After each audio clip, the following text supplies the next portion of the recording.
আসসালামু আলাইকুম গাইস। তো আজকে গিয়েছিলাম মধ্যমগ্রাম একটা ব্যাগ কেনার জন্য, বাট গিয়ে তো দেখি এখানে মেলা চলছে। সেটা দেখে মনটাও খুশি হয়ে গেল। আগে যখন স্কুল লাইফে ছিলাম, টিউশন ফেরার পথে আমরা এরকম মেলা বন্ধু বান্ধব মিলে কত ঘুরতাম, আড্ডা দিতাম।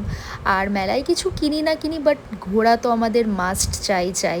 তো এখানে অনেক কিছু রকমারি জিনিস ছিল, আর এখান থেকে আমি এত একটা গ্লাস নিয়ে নিয়েছি। আর তারপরে খেলাম এই যে পটেটো টুইস্টার। আর যেহেতু শীত চলে এসছে, তাই এখানে বিভিন্ন ধরনের পাটি সাপটা ভাপা অনেক কিছু ছিল, সেগুলো ট্রাই করেছি, বাট ক্লিপ নেওয়া হয়নি।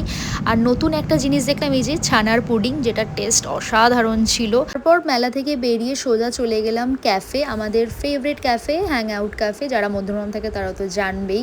ওখান থেকে আমরা অর্ডার করলাম চিকেন পপকর্ন অ্যান্ড ভেটকি ফ্রাই আর কোল্ড ড্রিঙ্কস। খাবার যতক্ষণ না আসছিল ততক্ষণ বসে বসে আমরা বাদাম খাচ্ছিলাম। দেন খাবার দাবার শেষ করার পর আমরা এখান থেকে বেরিয়ে সোজা বাড়ির দিকে চলে গেলাম। তো এই ছিল আজকে আমার মিনি ব্লগ। অবশ্যই জানিও কেমন লাগলো। লাইক শেয়ার সাবস্ক্রাইব করতে ভুলো না।